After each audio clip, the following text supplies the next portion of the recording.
Magandang gabi po. Kumusta po kayong lahat mga kababayan? Shoutout po. Shoutout po sa lahat ng nandyan. Siyempre mga kababayan, bago ang lahat ay nais ko munang magpasalamat sa inyong lahat.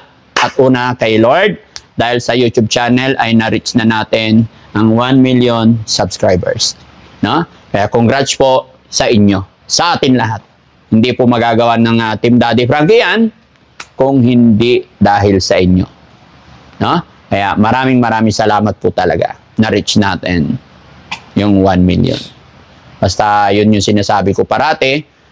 Kahit sabihin natin mabagal, basta maayos, ay masaya na tayo.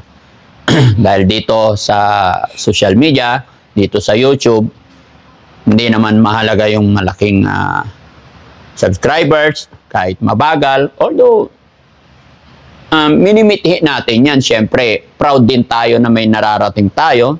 Pero pinakamahalaga talaga is nakakatulong tayo. No? Kaya sa lahat po ng 1 million subscribers ni Daddy Frankie, thank you so much. So, yun. Regarding sa 1 million subscribers ng Daddy Frankie, ay thank you sa inyong lahat mga kababayan. Nawa ay tuloy-tuloy loobin ng Panginoon na ilayo tayo sa anumang kapahamakan, anumang disgrasya para mas makatulong pa tayo. Alam ko noon pa man ay nandyan kayo lagi. No? At syempre sa aking team, sa aking mga cameraman, editor, driver, yan, maraming salamat. Gaya ng aking sinasabi parati sa aking team, tagumpay ng Team Daddy Frankie, tagumpay ng Daddy Frankie, tagumpay natin lahat. No? Kaya maraming salamat sa aking mga kasamahan. Kay Kuya Rab, kay Kuya Sam, sa lahat po, kay Boss JB, sa mga piloto natin, kay Kuya Risky, kay Kuya Jesse, at syempre, yung chef ng Team Daddy Frankie, ayan, kay Kuya Bal, thank you sa pag-aalaga sa Team Daddy Frankie. Syempre, sa ating mga beneficiary, no? Thank you so much. At syempre, thank you rin kay Aling Rochelle na very supportive kay Daddy Frankie. Okay? Maraming salamat. Sorry ako eh. Ha? Wala naman. Sorry. Niloko mo ako, sabi mo, bibili ka lang ng Diyos? Tapos gagawa tayo ng skinny, tapos nandiyan ka na sa Manila? Galit si... Hindi, ito. Mamaya, sabihin na ano. Natapos na ako ng lumayan. Pagkatabi tayo, dalawa. Pagkakalit pa ito, dadamo. Mali yung ginagawa mo, Bandam, ha. Alis ka na walang paalam. Kay Kuya Bandam na pasaway. Iyon, no? Naalala nyo ba mga kababayan nung bagong dating si Kuya Bandam?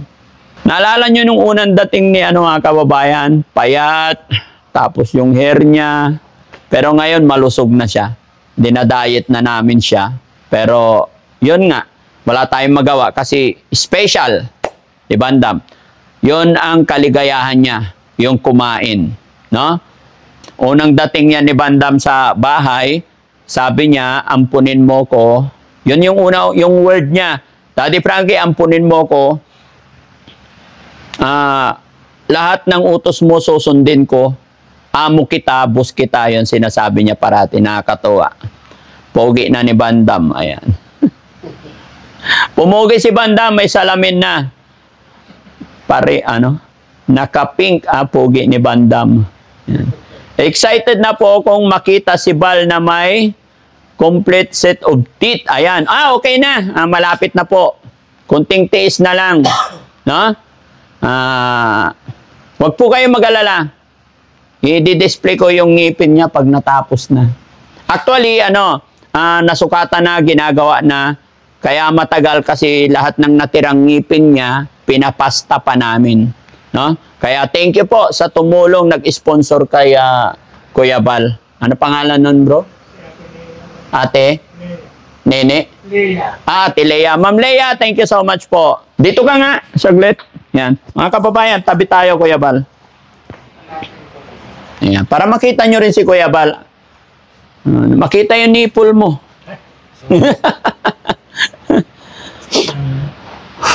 Ayan.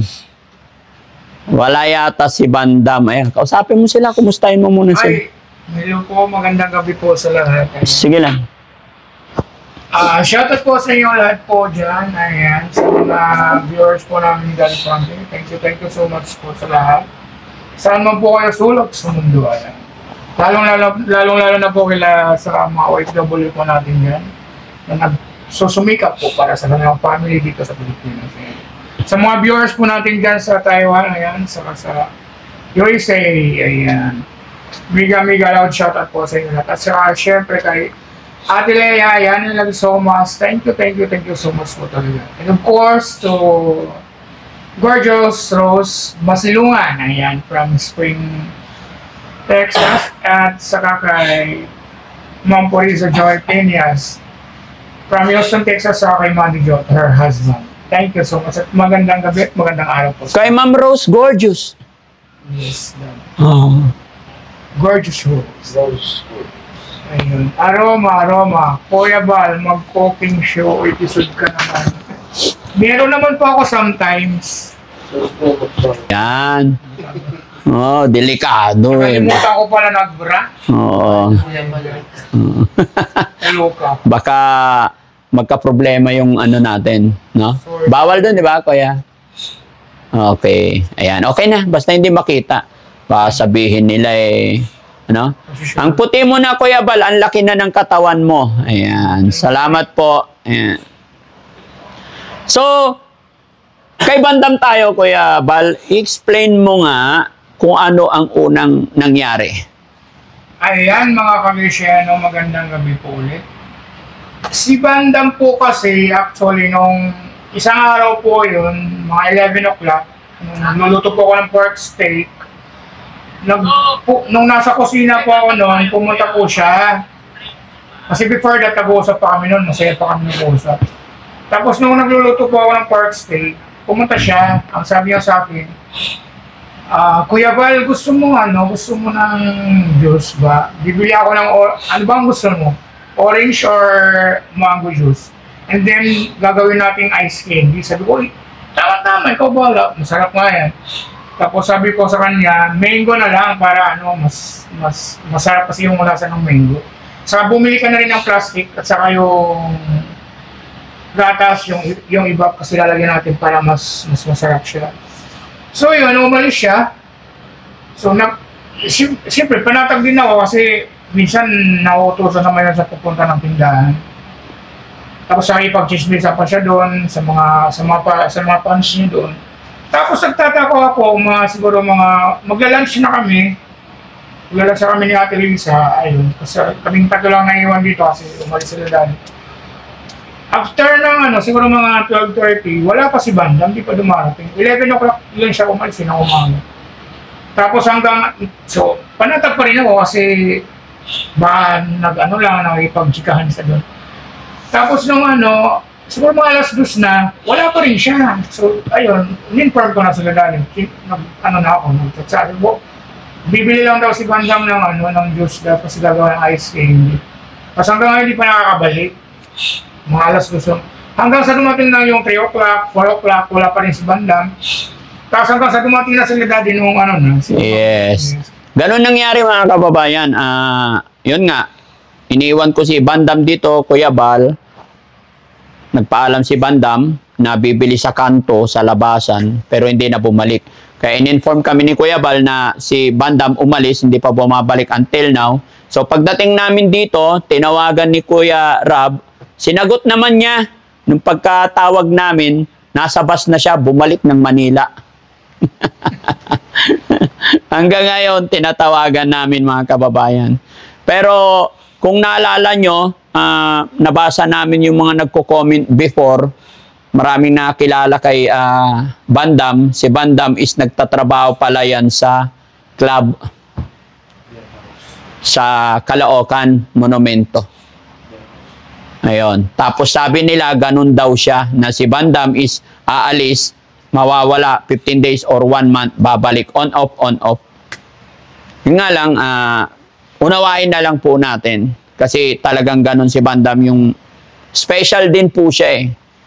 No? Pero syempre, ini-inform ko lang din kayo para hindi kayo magtaka. No? Pero nakakausap naman ni Kuya Rab na andon siya. Nagkakalabit hingi daw siya ngayon. Ewan ko sa batang yon. Hay nako. Bandam talaga. Yes po. Ayan. So, ganun lang. On-off, hindi na, gaya ng aking sinabi mga kababayan, hindi natin sila pwedeng itali or pwersahin, lalong-lalo na si Bandam. Kasi si Bandam, magaling talaga rin maghanap buhay yon. Yun, manghingi. Ayaw niya yung nag-i-stay sa isang lugar. Gusto niya gala ng gala. Pero syempre, sa amin mga kababayan, hindi rin naman po pwede na araw-araw isasama namin sila. No? Kasi minsan, pagka malayo talaga yung lakad namin, gaya na aking sinabi, not all the time pwede silang kasama. No? Kaya yun, sa ngayon, wala siya. Mas gustuin pa ni Bandam manghingi kaysa diyan, maraming pagkain. Hindi, ano yan mga kababayan, na-board lang siguro. Or gusto lang niya. Nung tinawagan ni Kuya Rab, tinanong bakit hindi ka nagpaalam, sagot niya, nakalimutan daw niya magpaalam. Nagsusorry naman siya. Binidyo rin namin, maabangan nyo na lang sa upload namin kung ano yung sagot ni Bandam. Sabi niya, una-una sagot din niya, wala daw kasing pares dito sa Malasiki. Kaya magpapares daw muna siya sa Makati. Ang babaw na. Yun lang po yung Magkano lang yung palis, as pumasahin.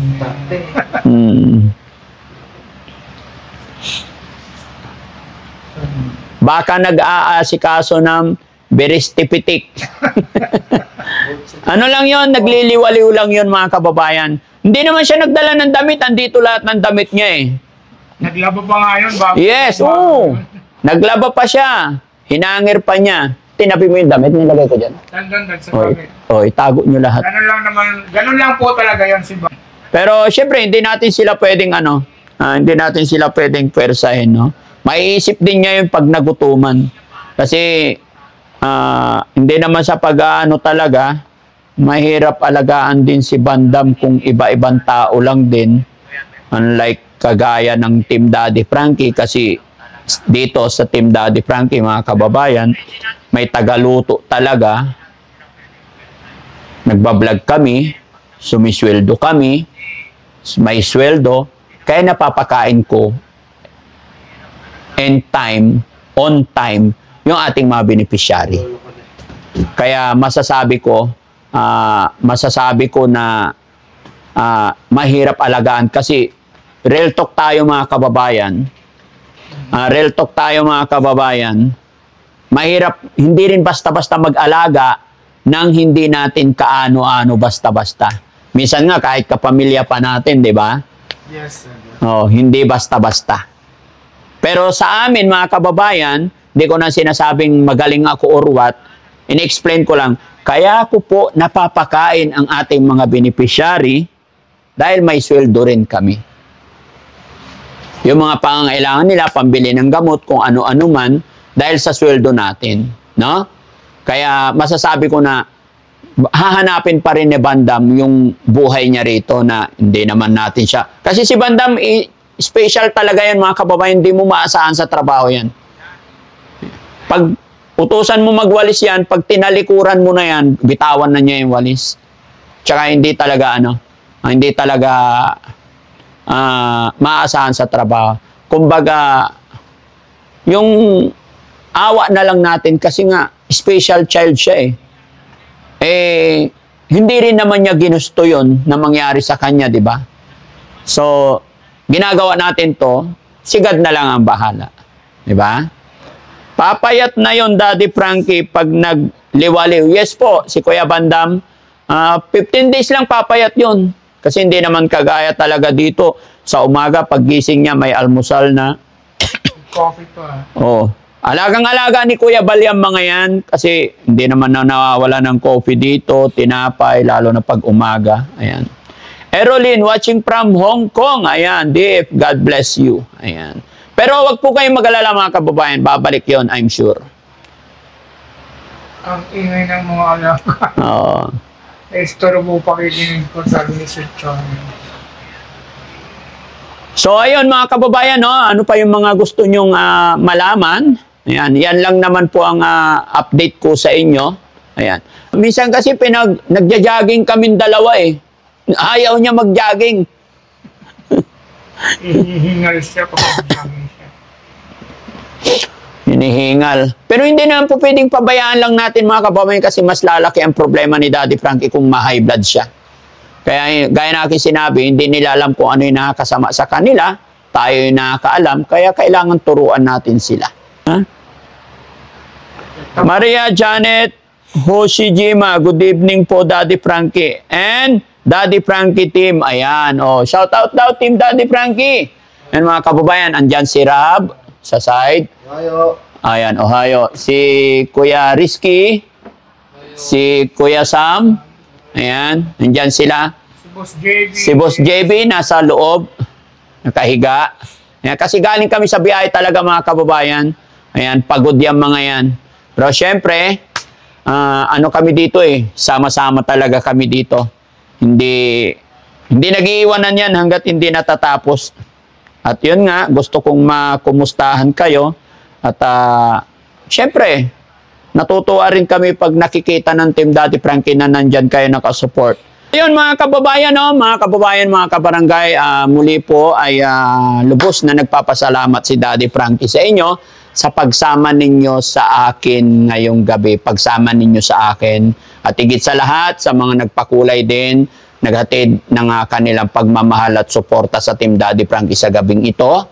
Maraming salamat po. Lagi ko sinasabi, nawa po ay hindi rin po kayo magsawang sumuporta sa Team Daddy Frankie sa akin para naman po ay mas makatulong pa tayo. So muli po mga kababayan, hindi ko na po masyadong hahabaan to dahil alam ko pagod na rin itong mga kasama ko, lalong-lalo na sa mga driver natin, piloto natin, at bukas may pupuntahan pa kami. Gaya ng sinabi, kagaya ni Kuya Mario, na pupuntahan namin para ma-check namin yung pag-iinom niya ng gamot. At hindi lang kay Kuya Mario, marami pa pong iba. So muli po, magandang gabi po sa inyong lahat. Magandang umaga sa lahat po ng nandyan, sa mga kababayan natin na nasa ibang bansa. Maraming salamat.